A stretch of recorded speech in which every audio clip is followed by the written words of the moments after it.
During today's ceremony, we'll acknowledge the transfer of command of the 119th Wing from Colonel Gibney to Colonel Olson. The change of command ceremony is a time-honored military tradition dating back to the 18th century. At that time, organizational flags were developed with color arrangements and symbols unique to each particular unit. To this flag and its commander, the members of the unit would dedicate their loyalty and trust. When a change of command was to take place, the flag was passed to the individual assuming command. This gesture is accomplished in front of the unit so that all could see and witness their new leader assuming the dutiful position. The one who held the flag also held the unit's allegiance. This symbolic tradition has survived throughout military history. The ceremony itself is simple and direct. Congratulations, Colonel Olson.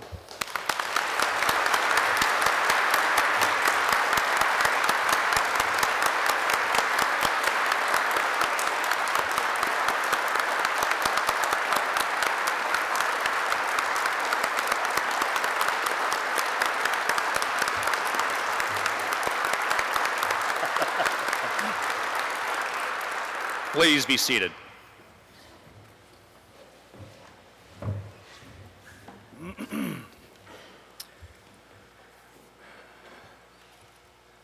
General Smith-Cernatic, General McDonald, General Schroeder, members of the Happy Hooligans, distinguished guests, friends, and especially my family, thanks for being here today and a part of this celebration. General Smith-Cernatic, thank you very much for having confidence in me to lead the wing into its next chapter, whatever that chapter may be. Also, thanks to my two friends and former wing commanders, Colonel Rick Gibney, Colonel Bob Becklin, who I had the pleasure of being vice commander for in the last 5 years.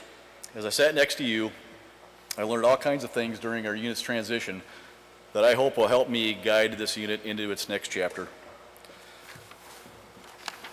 32 years ago, I was a young 17-year-old who took the oath of office to support and defend the Constitution of the state of North Dakota and the United States of America. I had on a flannel shirt and jeans, and I was sporting a hairstyle that was the next best thing to a mullet. So, kind of look a little different now. Anyway, I thought in my mind would I be standing in front of you now to be the next 119th Wing Commander. I'll throw out another thanks to all of those before me who mentored me and took their time to get me here today. 32 years is a long time. Some of you weren't even born then. That was the big 80s when Ronald Reagan and the defense spending checkbook was wide open. New aircraft were pouring out of the factory doors. Boy, don't we all wish we could be there again today. But it's not like that. Terms such as sequestration, continuing resolution, furlough, etc. fill our conversations today in every shop on base and on every media channel and newspaper we pick up.